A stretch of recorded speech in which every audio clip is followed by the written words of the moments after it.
नमस्कार साथियों, संस्कृति आईएएस के यूट्यूब चैनल पर आप सभी का स्वागत है। मेरा नाम चंद्रशेखर है।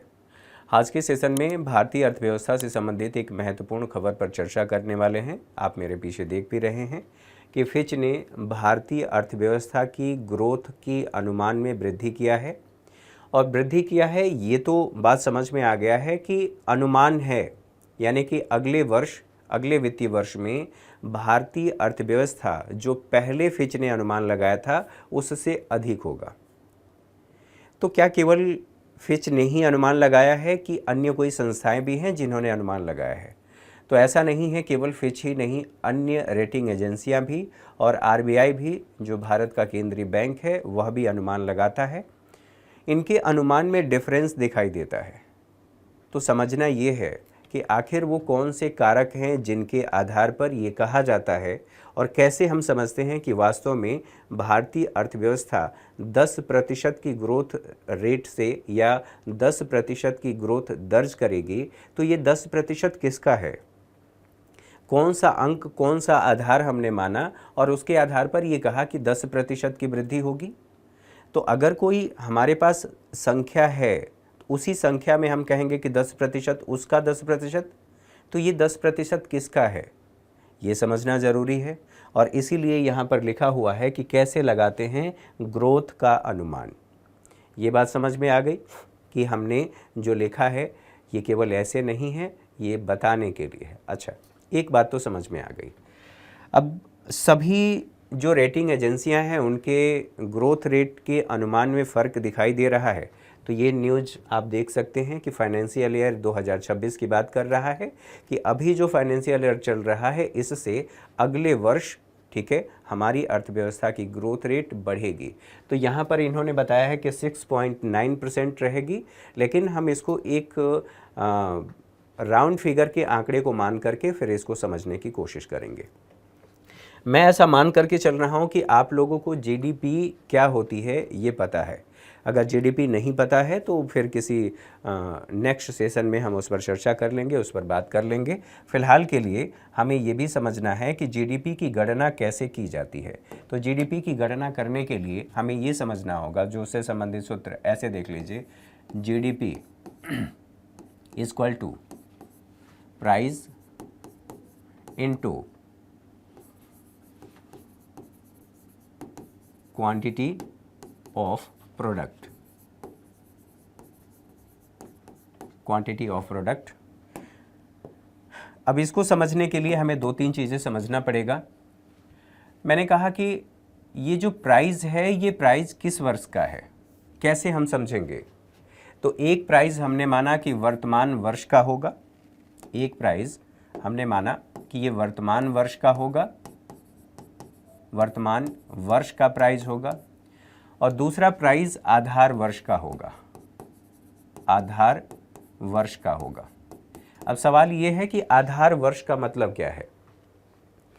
आपके घर में जो बुजुर्ग हैं उनसे अगर आप कभी पूछेंगे या बैठिए और चर्चा करिए किसी विषय को लेकर के कि ये मैंने इतने में खरीद करके लाया, आप जैसे ही कहेंगे कि ये मैं इतने में खरीद करके लाया हूँ, तुरंत उधर से रिप्लाई आएगा, अरे हमारे समय तो इतने में ही मिलता था।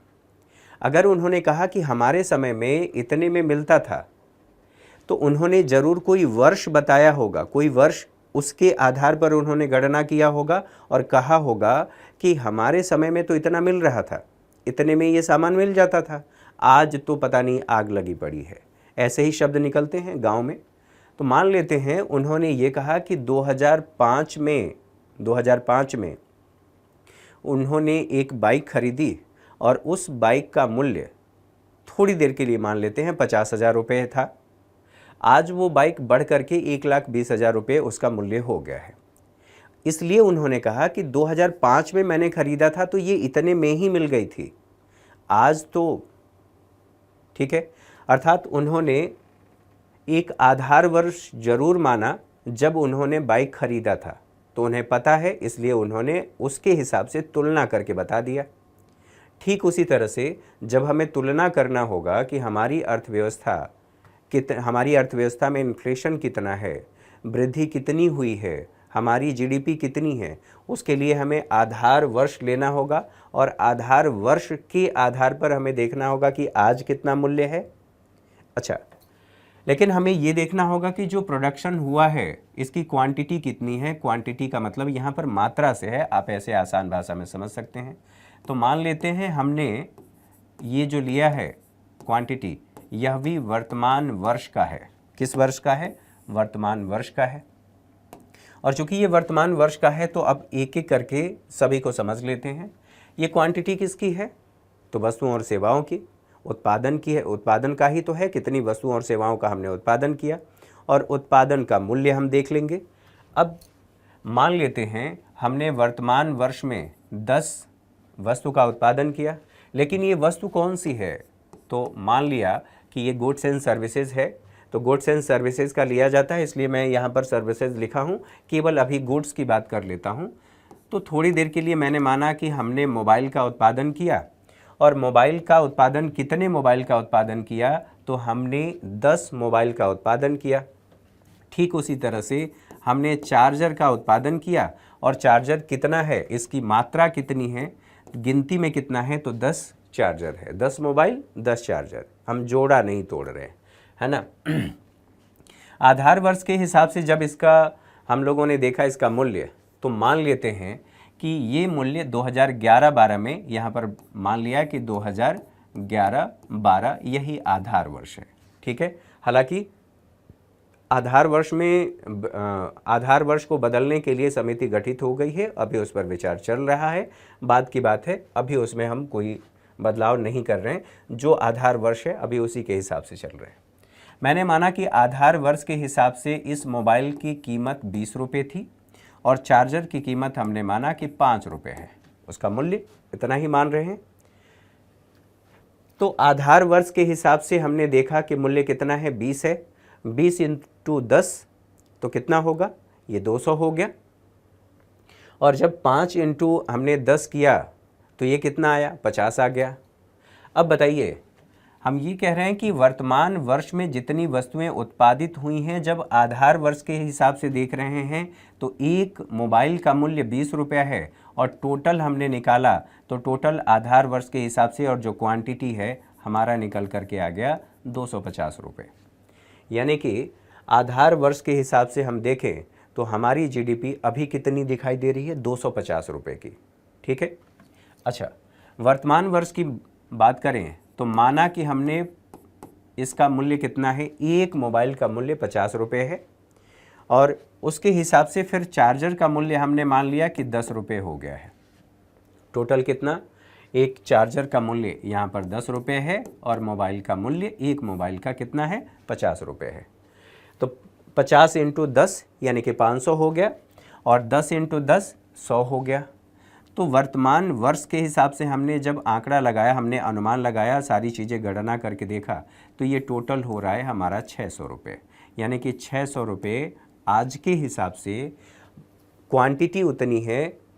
वर्तमान वर्ष में आधार वर्ष के हिसाब से देखा तो हमारी जीडीपी कितनी आ रही थी? जीडीपी 250 रुपये आ रही थी। और जब वर्तमान वर्ष के मूल्य के आधार पर हमने देखा, सभी बातों को ध्यान में रखते हुए, तो जो मूल्यों में वृद्धि हुई है उसके आधार पर हमने देखा कि हमारी जीडीपी कितने की है? 600 रुपये की है। अब यहाँ तक बातें समझ में आ गई होगी। तो चूंकि ये आधार वर्ष है, आधार वर्ष के हिसाब से हम देख रहे हैं, इसीलिए इसको हमने कहा, इसको रियल जीडीपी कहा जाता है। कांस्टेंट प्राइस के हिसाब से और करेंट प्राइस के हिसाब से।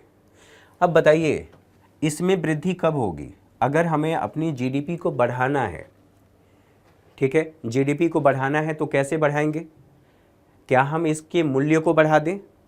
तो मूल्य बढ़ जाएगा तो भी तो ये आंकड़ा बदल जाएगा। ठीक है, अगर दोनों के मूल्य को बढ़ा दें तो ये डिजिट बदल जाएगा।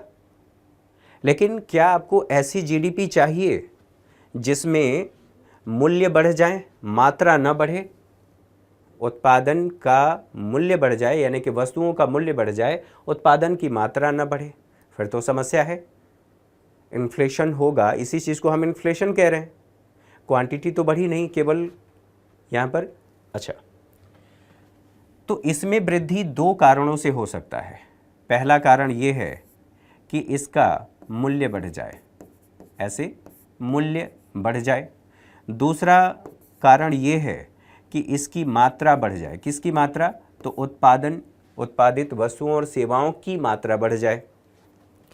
तीसरी स्थिति ये हो सकता है कि दोनों ही बढ़ जाए, अर्थात मूल्य भी बढ़े और मात्रा भी बढ़ जाए, तब ये डिजिट बदल जाएगा। मान लेते हैं ये 100 रुपये का हो गया और ये 50 रुपये का हो गया, और इसको मान लिया कि ये भी 10-10, ये 20-20 होने लगे, तो ये मूल्य बढ़ जाएगा। ठीक है, तो दोनों की वजह से हो सकता है या कोई दो की वजह से हो सकता है। अब दोनों के संदर्भ में मान लेते हैं। तो 3 स्थितियाँ ये हमने देख लिया। लेकिन यहाँ पर हम कहेंगे कि अगर ये डिजिट बदलना है तो इस डिजिट को बदलने के लिए हमें क्या करना पड़ेगा? हमारे पास केवल और केवल एक ऑप्शन है। उस समय इतना मूल्य था तो इसमें था और कोई परिवर्तन नहीं हो सकता। दादाजी ने कहा कि उस समय मोटरसाइकिल मैंने खरीदा था तो वो 50,000 रुपये की थी, अब उसमें कोई परिवर्तन संभव नहीं है।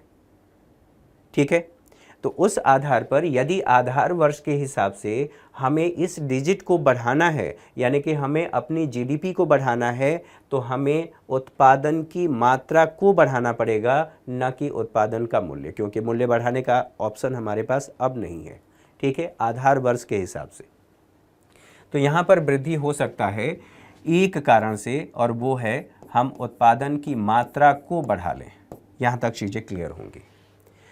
अब जो अनुमान लगाया गया है, जो न्यूज है, अब उस पर आते हैं। 250 रुपये हमारी जीडीपी है। ये वाली जीडीपी हमें नहीं चाहिए क्योंकि इन्फ्लेशन है, और इन्फ्लेशन है तो इसी को थोड़ा सा और इसमें ऐड कर देता हूँ। बाकी इसमें बहुत सारी चीज़ें पीछे छोड़ करके तब बताना पड़ रहा है क्योंकि मुझे मोस्टली इस पर फोकस करना है। तो इन दोनों में जो अंतर दिखाई दे रहा है, इन्फ्लेशन का अंतर दिखाई दे रहा है। 20 रुपये मूल्य था, 50 रुपये बढ़ गया है, यानी कि इन्फ्लेशन है, क्योंकि क्वांटिटी तो सेम है। अब एक बात सोचिए कि हमें ये वाली जीडीपी नहीं चाहिए जिसमें इन्फ्लेशन हो, इतना इन्फ्लेशन हो। तो इसके आधार पर हमने जीडीपी का मापन कर लिया। तो रियल जीडीपी हमारी कितनी है? नॉमिनल जीडीपी इतनी है। हम कहेंगे कि यह मौद्रिक जीडीपी है, ये कहेंगे चालू कीमतें, यानी कि करेंट प्राइस के हिसाब से।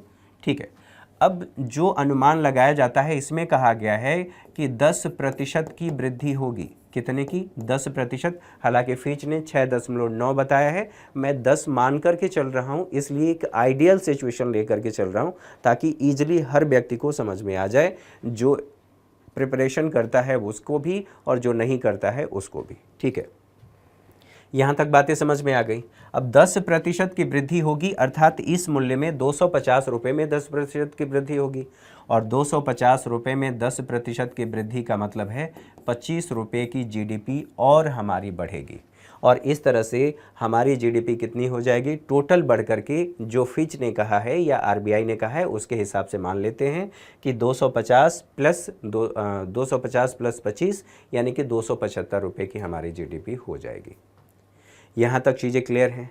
और चूँकि ये 10% की बात हो रही है, तो अब बात ये है कि आखिर कैसे हम कह पा रहे हैं कि इन्होंने अनुमान लगा के कहा कि ये 10% ही बढ़ेगी, और कौन से ऐसे मानदंड है जिसके आधार पर हम ऐसा कह पा रहे हैं। तो यहाँ पर समझने वाली बात ये है कि यदि हमें उत्पादन बढ़ाना है, उत्पादन हमें बढ़ाना है, ठीक है, अगर उत्पादन बढ़ाएंगे तभी ये बढ़ेगा, क्योंकि हमने रियल जीडीपी को माना है, और रियल जीडीपी को माना है यानी कि ये संख्या बढ़नी चाहिए, और ये संख्या तभी बढ़ेगी जब हमारे देश में उत्पादन बढ़ेगा वस्तुओं और सेवाओं का। उत्पादन बढ़ाने के लिए हमें क्या करना पड़ेगा? हमें निवेश करना पड़ेगा। निवेश, अब निवेश के संदर्भ में जब हम बात कर रहे हैं तो यहाँ पर 2-3 चीज़ें हमें समझने की आवश्यकता है। भैया निवेश, ठीक है, कैसा निवेश, कौन निवेश? ठीक, मैंने माना कि एक है घरेलू निवेश। हमारी अर्थव्यवस्था में क्या विदेशी कंपनियां ही निवेश करती हैं? ऐसा तो नहीं है। तो केवल विदेशी कंपनियां निवेश नहीं कर रही हैं, तो जब मैं ये कह रहा हूँ कि विदेशी कंपनियां ही नहीं, अर्थात विदेशी कंपनियां भी शामिल हैं और घरेलू कंपनियां भी शामिल हैं, तो मैंने माना कि जो घरेलू कंपनी है ये निवेश कर रही है, घरेलू निवेश हो रहा है। ठीक है, तो हमें ये देखना होगा कि निवेश बढ़ेगा तो हमारा उत्पादन होगा।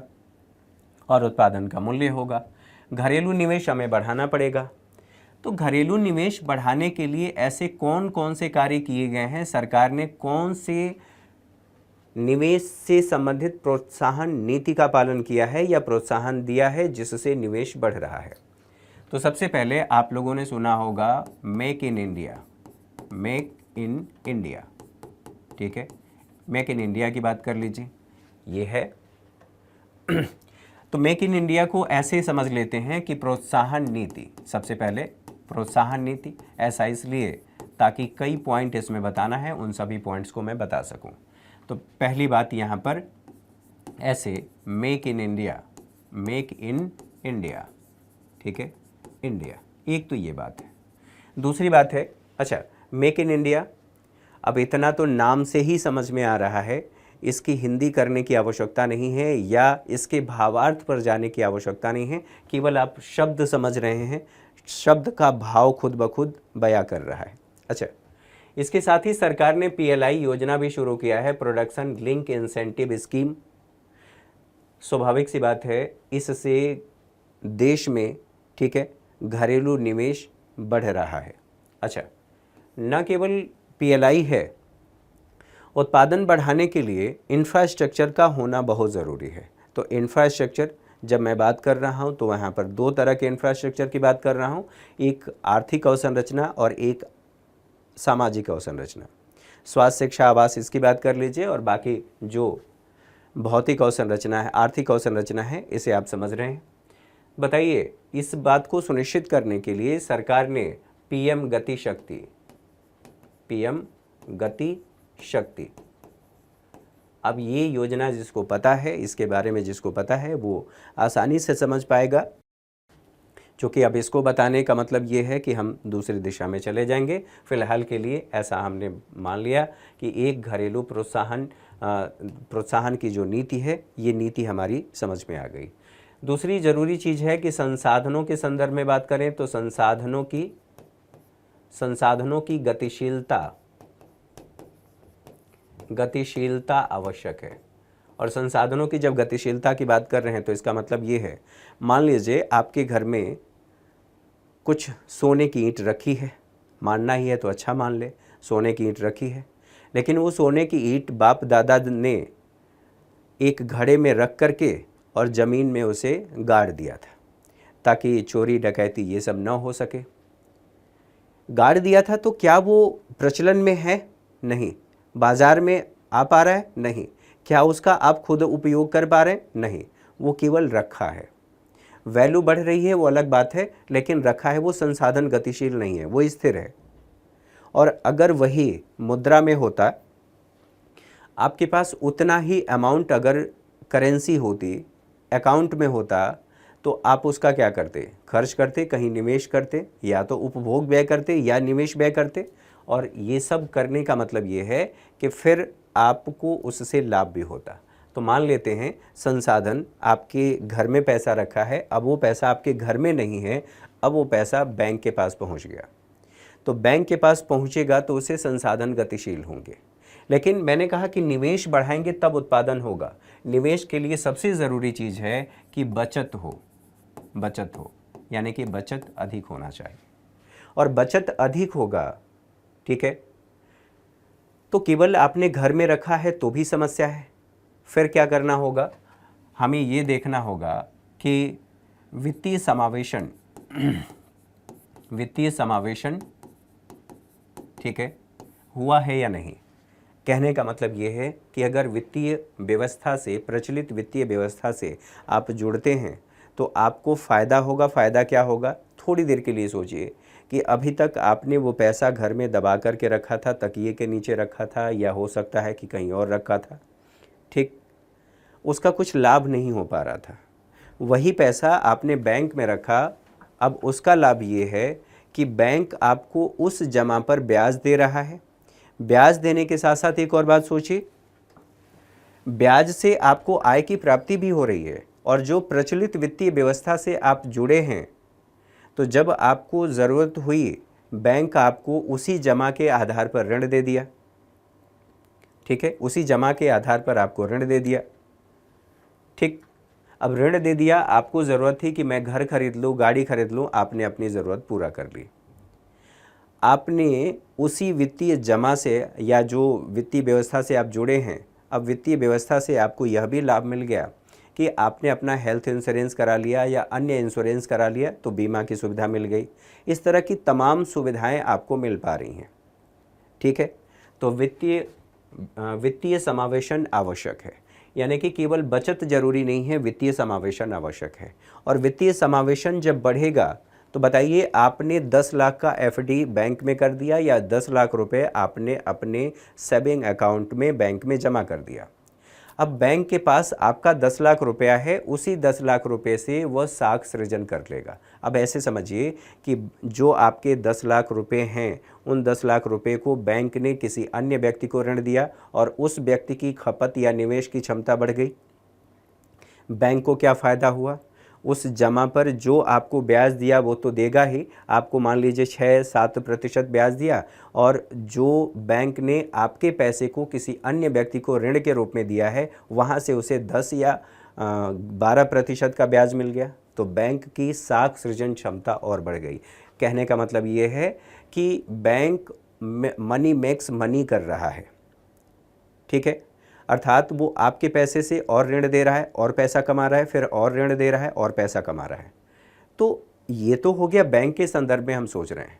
लेकिन ऐसी बात सोचिए, कोई ऐसा व्यक्ति है जो चाहता है कि मैं अपनी फैक्ट्री खोलूं और उसके पास पैसे नहीं हैं, वो जाएगा बैंक के पास, और बैंक अगर हाई इंटरेस्ट ले रहा है तब वो निवेश नहीं कर पाएगा, और चूंकि निवेश नहीं कर पाएगा तो फिर अर्थव्यवस्था की ग्रोथ भी कम होगी। ऐसी स्थिति में यदि बैंक के पास पैसा अधिक है, वित्तीय संसाधन हैं, तो बैंक की साख सृजन क्षमता बढ़ी हुई है, स्वाभाविक सी बात है कि ग्रोथ भी अर्थव्यवस्था की धीरे धीरे बढ़ सकती है।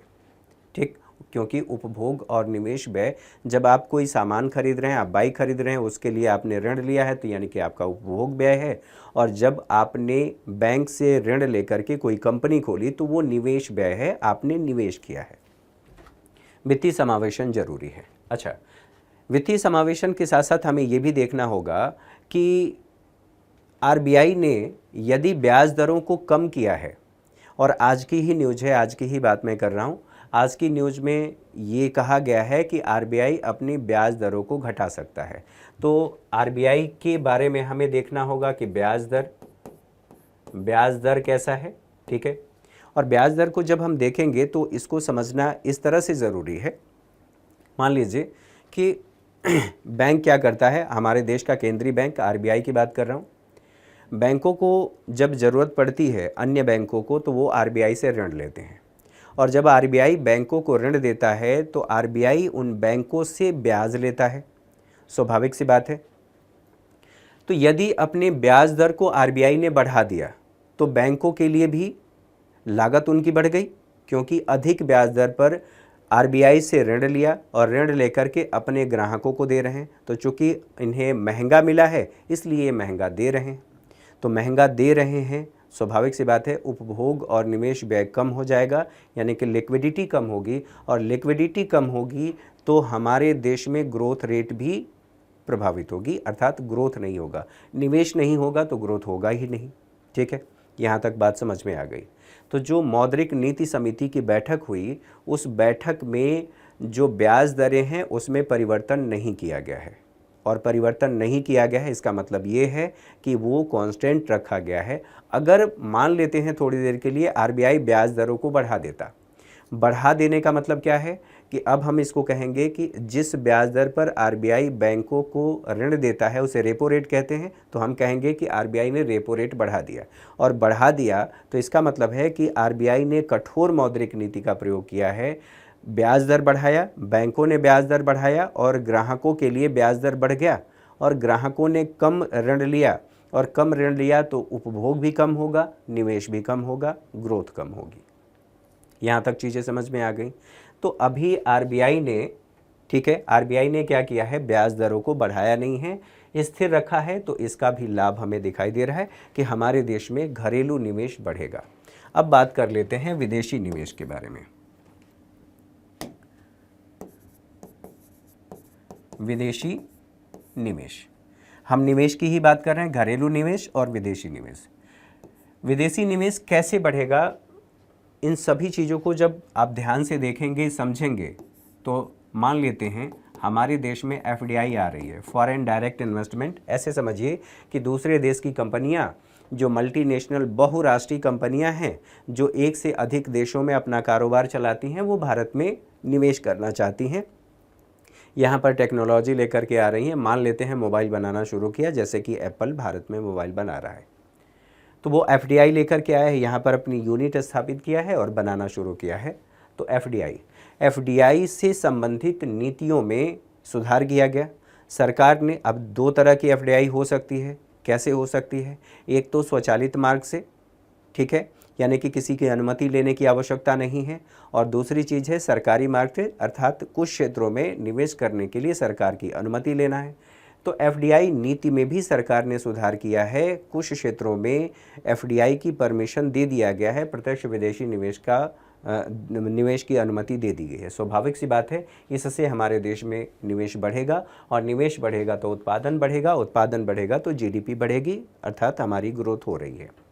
तो ये सुधार किया गया है। इस संदर्भ में मैं कह रहा हूँ कि हमारे देश की ग्रोथ बढ़ेगी। अच्छा, ऐसा जो रेटिंग एजेंसियाँ हैं वो सोच रही हैं।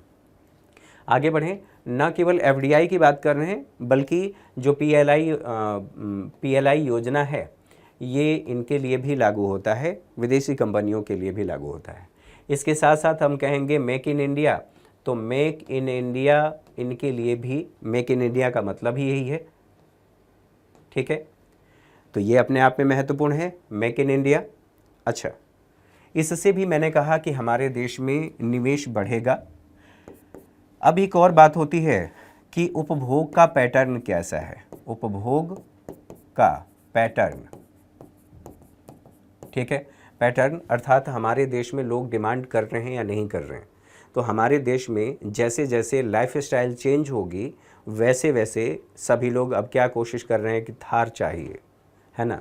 हालांकि थार कुछ मामलों में बहुत बेकार सिद्ध हो रही है फिलहाल के लिए। उपभोग का पैटर्न, और उपभोग का पैटर्न लगातार बदल रहा है। कैसे पता चल रहा है? तो घरेलू उपभोग हमारे देश में, घरेलू, ठीक है, उपभोग लगातार दिखाई दे रहा है कि ये बढ़ रहा है, अर्थात घरेलू स्तर पर डिमांड अधिक है। और घरेलू स्तर पर डिमांड, खपत होने का मतलब ये है कि अगर ट्रंप महोदय ने 50% टैरिफ लगा भी दिया है, उसके बावजूद हमारी अर्थव्यवस्था में खुद ही मांग इतनी है कि डिमांड होती रहेगी, प्रोडक्शन होता रहेगा, और हमारी GDP, हमारी ग्रोथ होती रहेगी। तो घरेलू पैटर्न, इसी वजह से ये कहा गया है कि भले ही उन्होंने ये बात कह दी है, और उन्होंने ये भी कहा है, मतलब ट्रंप महोदय ने, कि भारत पर 100% टैरिफ लगाने का जुगाड़ करो।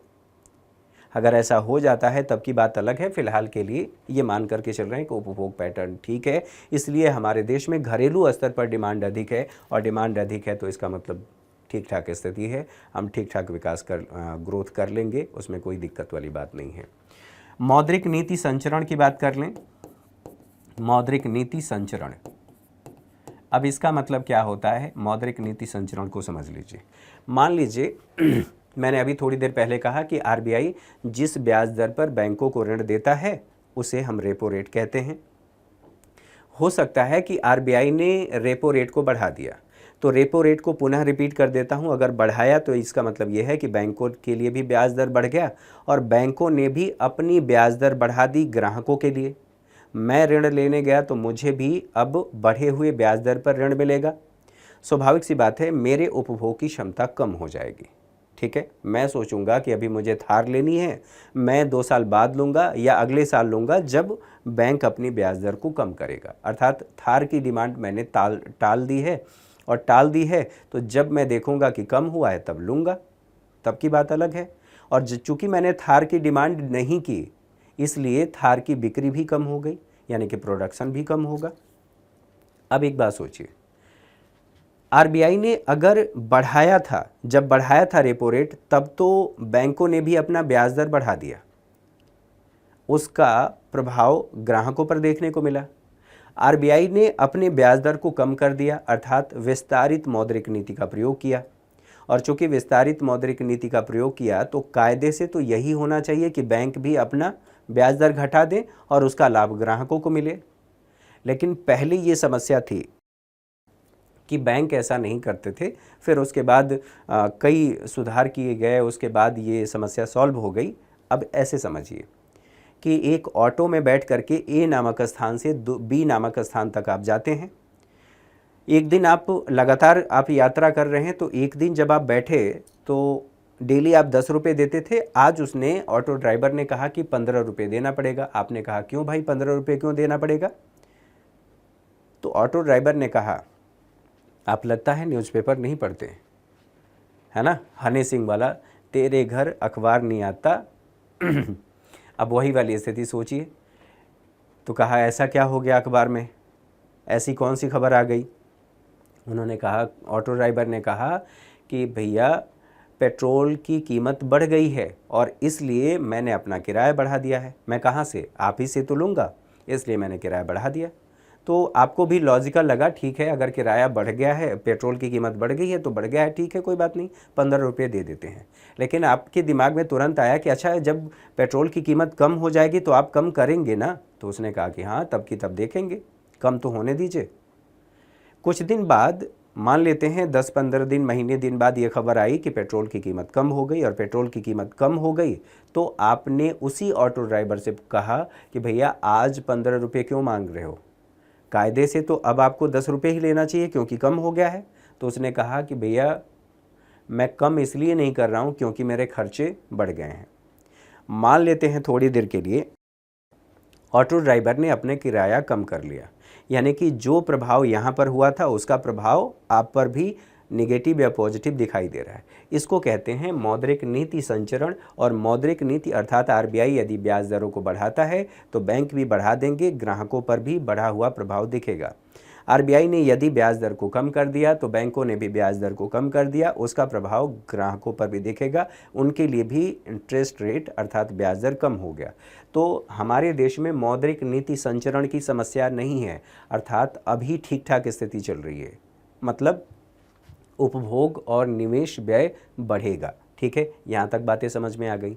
अगली बात यह है कि अभी आप लोगों ने कुछ समय पहले ही देखा होगा कि हाल ही की बात है, जो जीएसटी की 4 स्लैब हुआ करती थी, 4 स्लैब को घटा करके केवल 2 कर दिया गया है। और 2 करने का मतलब ये है कि ये भी कहा गया है, अगर मैं बाइक की ही बात करूँ, गाड़ी की ही बात करूँ, तो जो 350 सीसी से ऊपर की बाइक हैं उन पर जीएसटी अधिक लग रहा है, और उससे कम 350 सीसी तक की जो बाइक हैं उन पर कम लग रहा है। अर्थात अब हमारे देश में डिमांड और बढ़ेगी। और अगर ऐसा हो रहा है तो ये क्यों किया गया है? डिमांड बढ़ाने के लिए, अर्थात घरेलू उपभोग बढ़ाने के लिए। घरेलू उपभोग बढ़ेगा, इसका मतलब ये है कि डिमांड बढ़ रहा है और उसकी पूर्ति के लिए निवेश व्यय भी बढ़ेगा। यहाँ तक चीज़ें क्लियर हैं? तो ये बात आप लोगों को समझ में आ गई। ठीक है, तो हम बात करेंगे जीएसटी स्लैब के बारे में। तो जीएसटी यह भी एक अच्छा संकेत है, इसके हिसाब से कहा जा सकता है कि चीज़ें ठीक हैं। अच्छा, एक और बात सोचिए कि मौद्रिक नीति समिति के बैठक में जो डिसीजन लिया गया, मैंने आपको अभी थोड़ी देर पहले बता दिया कि उसमें परिवर्तन नहीं किया गया, यह भी मामला ठीक है। इसके साथ साथ कुछ अन्य बातों पर चर्चा करें तो अन्य बातें कौन सी हो सकती हैं? ठीक है, अन्य बातें, सबसे महत्वपूर्ण बात यह है कि हमारे देश में राजनीतिक स्थिरता है।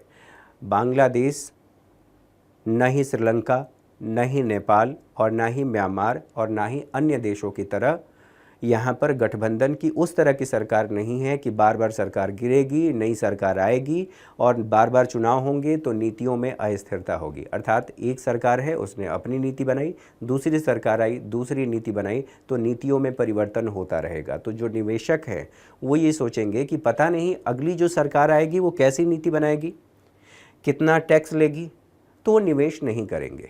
तो हमारे देश में पिछले 10 से अधिक सालों से स्थिर सरकार है, एक ही पार्टी की सरकार है, अर्थात नीतियों में एक रूपता है। हम ऐसे कह सकते हैं कि राजनीतिक स्थिरता है, राजनीतिक स्थिरता। और राजनीतिक स्थिरता इसका प्रमाण है कि जो कंपनियां हैं उनको एक ब्राइट फ्यूचर दिखता है और उन्हें लगता है कि हाँ, चीज़ों में, नीतियों में एक रूपता है। ये मामला है। हमारा जो व्यापार घाटा है, व्यापार घाटे की जब मैं बात कर रहा हूँ व्यापार घाटा, तो ध्यान रखेंगे जब बीओपी की संरचना आप पढ़ते हैं तो वहाँ पर दो बातें होती हैं, एक है पूंजी खाता, ठीक है, एक होता है चालू खाता और एक होती है पूंजी खाता। तो पूंजी खाते की बात नहीं कर रहे हैं अभी, यहाँ पर हम केवल चालू खाते की बात कर रहे हैं। और चालू खाते में भी दो खाते होते हैं, जिसको एक को कहते हैं विजिबल और एक को कहते हैं इनविजिबल। तो जो विजिबल अकाउंट होता है उसी को ट्रेड अकाउंट भी कहते हैं, व्यापार खाता भी कहते हैं। तो यहाँ पर व्यापार घाटे की बात हो रही है कि व्यापार घाटा अभी हमारा ठीक ठाक है, टिकाऊ बना हुआ है, बहुत ज़्यादा घाटा नहीं है। व्यापार घाटा हमारा स्थिर है, ठीक है। तो यह भी ठीक ठाक स्थिति को बता रहा है।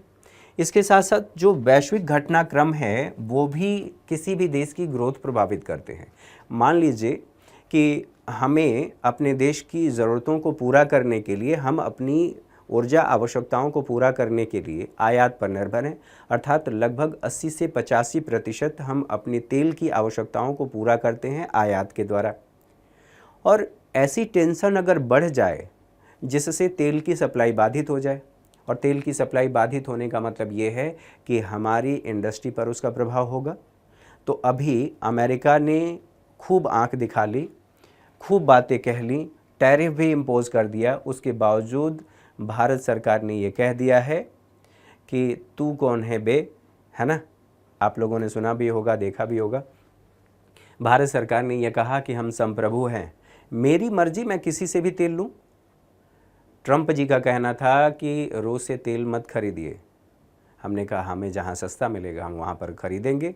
और अंतर्राष्ट्रीय संबंधों में राष्ट्रीय हित महत्वपूर्ण होता है, और राष्ट्रीय हित हमारा ये कहता है कि हम वहाँ से सस्ता खरीदेंगे, हमारे लिए ज़रूरी है, हम खरीदेंगे। आप कौन होते हैं, ठीक है, इसीलिए मैंने कहा तू कौन है बे। अच्छा, तो वैश्विक जो स्थितियाँ हैं, वैश्विक घटनाक्रम भी ये बताते हैं कि हाँ, हमारे तेल की आपूर्ति होती रहेगी, अर्थात उसकी वजह से हमारा सीएडी नहीं बढ़ेगा। और सीएडी नहीं बढ़ेगा तो स्वाभाविक सी बात है, हमें समय पर ऊर्जा की आपूर्ति होती रहेगी, तो उससे उसका प्रभाव नहीं होगा। वैश्विक घटनाक्रम, ठीक है, यहाँ तक बातें समझ में आ गई होंगी। और वैश्विक घटनाक्रम के साथ साथ एक बात तो ये भी सोचिए कि भले ही ट्रंप महोदय ने 50% टैरिफ इम्पोज कर दिया है, हमने अपने लिए डेस्टिनेशन की तलाश करना शुरू कर दिया है। अच्छा, आप मेरे साथ व्यापार नहीं करेंगे, हम किसी और के साथ करेंगे। आप इन वस्तुओं को नहीं खरीदेंगे, हम वस्तुओं में विविधता लाएंगे, वस्तुओं और सेवाओं में विविधता लाएंगे।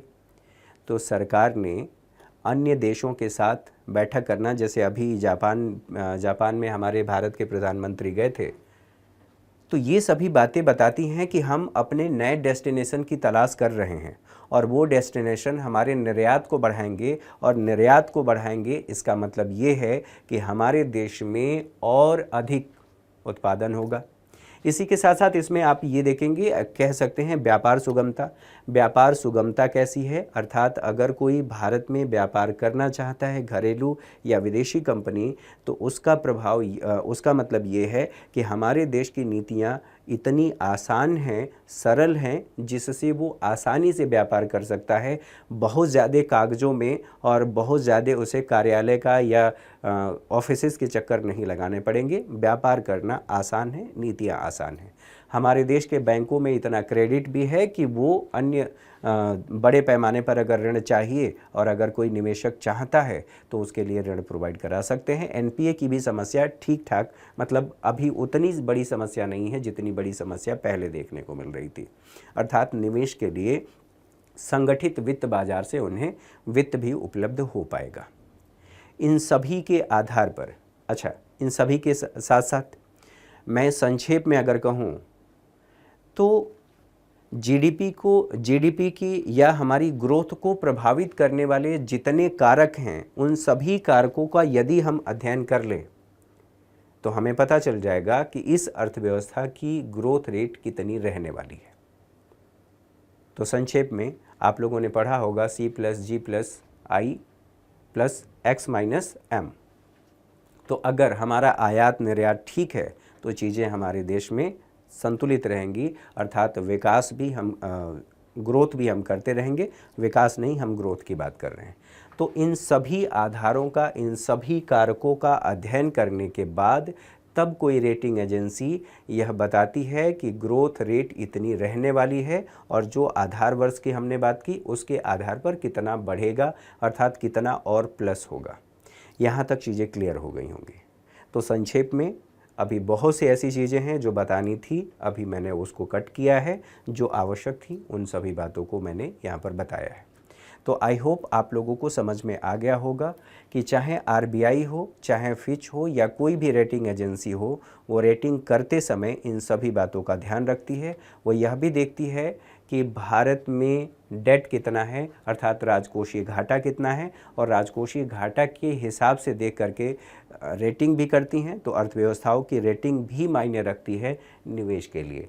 तो निवेश होगा, उत्पादन होगा, और उत्पादन होगी तो हमारी जीडीपी बढ़ेगी।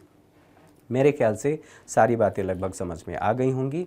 आपको ये सेशन पसंद आया होगा तो आप कमेंट करके बता सकते हैं, अपनी प्रतिक्रियाएं दे सकते हैं। आपकी प्रतिक्रियाओं का हमें इंतज़ार रहता है। बहुत बहुत धन्यवाद। फिर किसी टॉपिक पर मुलाकात होगी। तब तक के लिए नमस्कार, ढेर सारी शुभकामनाएं।